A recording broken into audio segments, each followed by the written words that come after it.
I think she hates him. Yeah, well, yeah. Okay, so we can all agree on that. That's a given. I also think that she wants to take him out. She does not want to be the first lady anymore. They agree with you. She doesn't want to be the first lady. She destroyed the Rose Garden. Who hates Christmas? Melania Trump hates Christmas. She doesn't want to decorate for Christmas. She doesn't want to have anything to do with him. She doesn't want to sleep in the same room with him. She can't tolerate him. Allegedly. And she does. Yeah, how do you know all this? Yeah, I don't know. You don't know all this. That morning, in a buzzing New York newsroom, a muted clip from The View kept looping, "She hates her husband. She never wanted to be first lady. She even hates Christmas."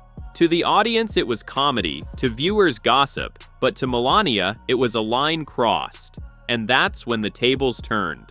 What began as a casual daytime segment suddenly ignited into a $100 million battle, pitting a first lady against one of America's loudest talk shows.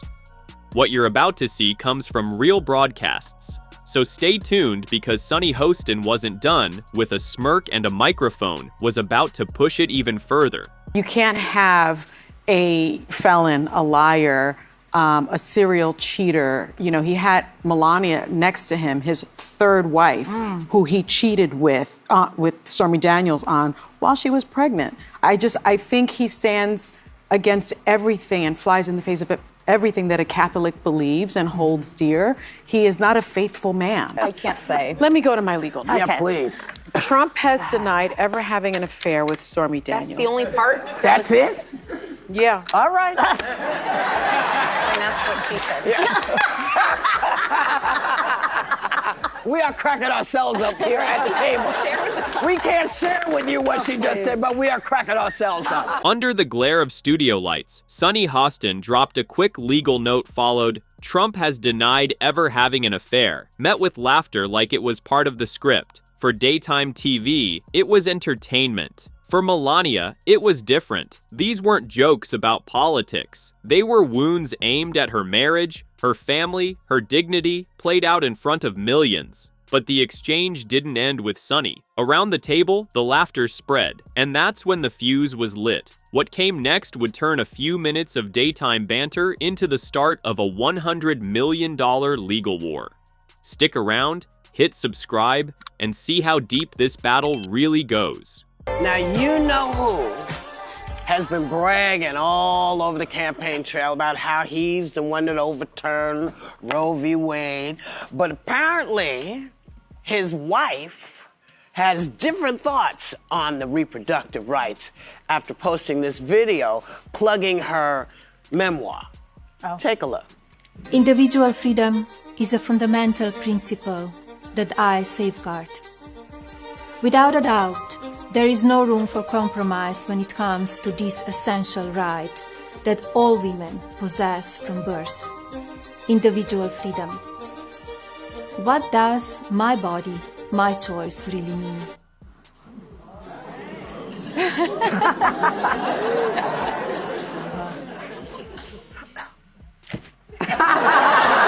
Well, maybe, she'll talk him into. The only problem is she doesn't talk to him. The comments section lit up. Some called it fearless comedy. Others cringed at how personal it felt. In newsroom chatter that afternoon, editors asked the same thing. Was this daytime television, or was it defamation dressed in primetime clothes? But after that, inside a Manhattan law office, a folder landed with a thud. On the cover, $100 million. No statements, no cameras, just legal papers ready to strike. Melania wasn't shrugging this off. She was taking The View to court. Allegedly, he was cheating while Melania was pregnant. That was all. That's not going to come in front of the jury, though. The judge has ruled that won't come up. We're in television now. And then after Melania gave birth to the baby, he found Stormy to strip around with, right? Yes. It's like people should look at him and say, what kind of an insecure jerk are you? You know what I mean? It's like, oh, my wife's pregnant. I'm not attracted to her big belly or something. And now she's paying attention to the baby and not me. But it didn't stop there. The more the cameras rolled, the more the panel circled back to Melania's private life. Joy tossed out a line about affairs during her pregnancy, saying it as if it were a punchline. Anna waved off her memoir like it was nothing more than a coffee table prop. The audience chuckled. The hosts kept going. She's got this book, right? Which is her memoirs. She says she's telling her side of the story. It's like a coffee table book. Yeah. So what? Look, I agree with you in a way. It's like I would like to do.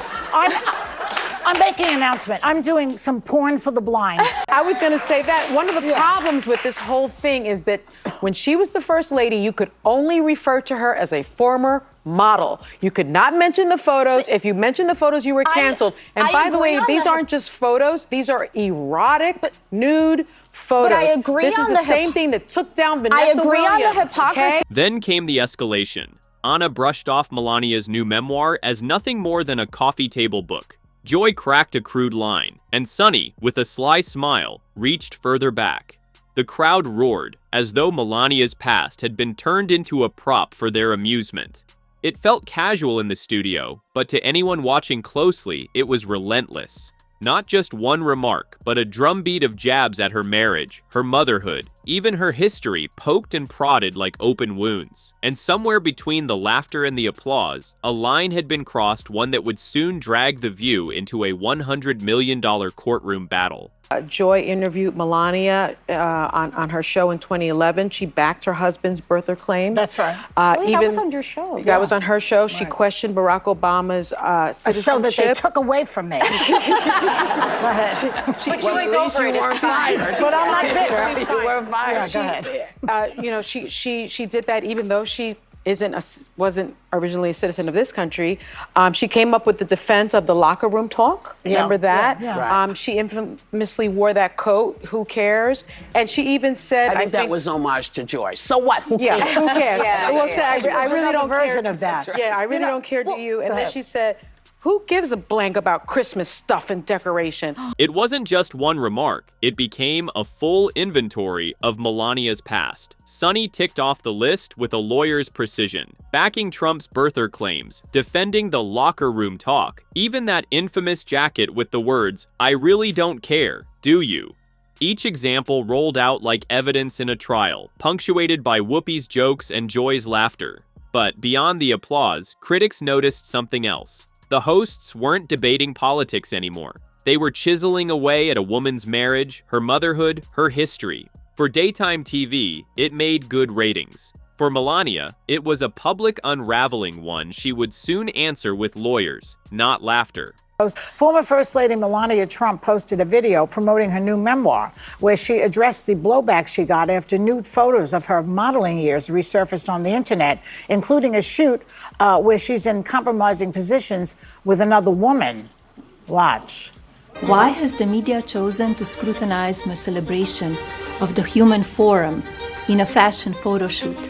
Are we no longer able to appreciate the beauty of the human body? Throughout history, master artists have revered the human shape, evoking profound emotions and admiration. We should honor our bodies and embrace the timeless tradition of using art as a powerful means of self-expression. You know, you gotta love the little Bertha. You know what I'm saying? Yeah. And we all appreciate the female body, Melania. Listen, your husband appreciated Stormy Daniels' body plenty. Am I right? For the host, it was just another segment. For Melania, it was the final straw. Within days, the quietest First Lady America ever knew struck back louder than anyone expected, with lawyers, not words. This is where the story shifts, and you'll want to stay with us for the moment everything turned. I said to my husband that, the language is inappropriate. It's not acceptable. And I was surprised because that is not the man that I know. People won't want to go against him. But my husband is real. He's raw. He tells it as it is. He's kind. He's a gentleman. He supports everybody. Melania's public persona had always been quiet, almost untouchable. But when the cameras rolled this time, her words cut sharper than any headline. In one way, it's hard because press, it's very dishonest, and it's a lot of lies that they've written also about me as my husband. And you need to defend yourself all the time. As you may heard, I filed a few lawsuits, and I'm in the court now because they accuse me of doing stuff that I never did in my life, and they wrote lies, and I will not allow that. I will fight till the end because I don't want that they damage my reputation and my name. It was more than just defiance. It was a declaration of war. By filing a $100 million lawsuit, Melania flipped the script. The woman so often framed as a side character in her husband's drama had seized the stage for herself. The contrast was striking. A woman once dismissed as distant now stood at the center of a $100 million courtroom storm. And in that moment, the punchlines from The View didn't sound like comedy. They sounded like evidence. She needs the money because he's broke. So she wants to make the money. Now her memoir is all buzzy. Now we're all talking about it. Maybe now she's not as bad as she is. You know, I think that she wants to take him out, and she's doing a pretty damn good job. I totally disagree with The only that. reason I disagree there is if Donald, we forget this, if Donald Trump loses, he likely goes to jail. We actually try the January 6th case. We actually try the documents case. I'm not convinced Melania Trump wants to see the father of her children in jail. I think she realizes. Sleep with them. She doesn't talk. I honestly don't know anything about their personal relationship. This wasn't the careful First Lady brushing off gossip. This was open war. With a $100 million lawsuit in hand, Melania wasn't just defending herself. She was dragging The View into court, turning their laughter into legal jeopardy. What had started as daytime chatter had erupted into a full-blown showdown. Melania versus The View. And for the first time, it wasn't the hosts writing the script. It was her. A $100 million lawsuit sounds like a headline. But what it really does is set the stage for a legal test that could change the rules for everyone. Free expression or reckless gossip. Fair critique or character assassination. Those lines are suddenly blurred, and Joe Rogan is waiting right on the edge, ready to call out The View's game. The real fans of The View that are like, oh, these ladies are on point. Most of those people can't leave the house. The problem with that show is that show has this very specific ideological bubble in which they operate in. You know, and they always bring on a token conservative woman and they yell over her and silence her. The lawsuit may have put The View in the courtroom, but it was Joe Rogan who dragged them under the spotlight. With a smirk, he painted the picture. The studio around him cracked up, but his eyes stayed sharp. And that's where the stakes shifted. If Melania's lawsuit questioned the legal line between free speech and defamation, Rogan's critique questioned the cultural value of the show itself. Was The View informing America or simply entertaining its own bubble? I think she hates him. Yeah, well, yeah. Okay, so we can all agree on that. That's a given. I also think that she wants to take him out. That's unfortunate. Wow. I mean, that is violent. They've got to stop talking like that about a former president who's had 2 assassination attempts. I mean, that's just ignorant. A tiny sample of the social media backlash. These are such vile comments, but they are exactly what The View's audience loves. It's targeted perfectly at a radically feminist, liberal audience that loves hate. Another now. When Fox anchors replayed the segment, the exchange revealed something larger. It was more than TV banter now. It had become evidence. Social media lit up, critics calling the remarks vile, supporters saying this was exactly why defamation law exists. If daytime talk shows could casually speculate about a first lady's marriage, what stopped them from doing the same to anyone else? That Republicans needed to work to be more supportive of women as pro-family, which they are, he said, and they needed to make that case and earn her trust. And earn trust, and he said that. That was a nice moment in the debate. We're going to talking about it, but I do think that women don't trust Donald Trump because he says one thing and does another. Like he said. So let me ask you this, because I do want to get back to this point with the left and Melania Trump. Why can't she just be her own woman and have separate? And she can. And so why all that criticism? I mean, that was gross from The View. And look, The View is not the litmus test of America. We don't think that. They were afraid of that remark. That's the bigger picture. Melania's lawsuit wasn't just about her name. It was about drawing a legal line between free speech and reckless gossip. A line that, if upheld, could force every newsroom in America to rethink where commentary ends and defamation begins. His being, his humor, his personality, his kindness, he's very special. His positivity. His energy, it's unbelievable. Yeah, so we have a beautiful relationship. What do the two of you like to do for fun if you're not working? To have dinner, sometimes quiet dinner or dinner with friends and listen to the music, all kind of different musics. I hear he likes to be the DJ. He likes to be the DJ, and it's very fun night when he does that. That thing needs a laugh track. It needs a laugh track. I have to say, I was surprised when she mentioned his sense of humor. In an old interview, Melania spoke softly about her husband's humor, his kindness, even their quiet dinners together. She laughed as she mentioned his love of playing DJ at parties, an oddly human detail from a woman often painted as distant.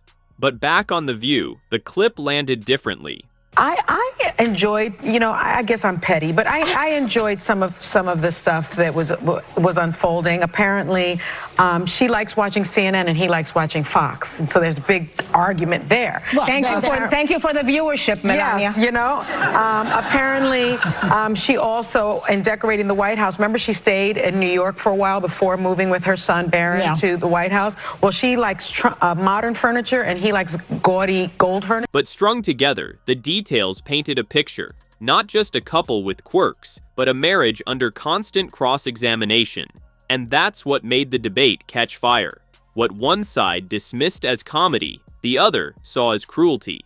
What one side called satire, the other called defamation.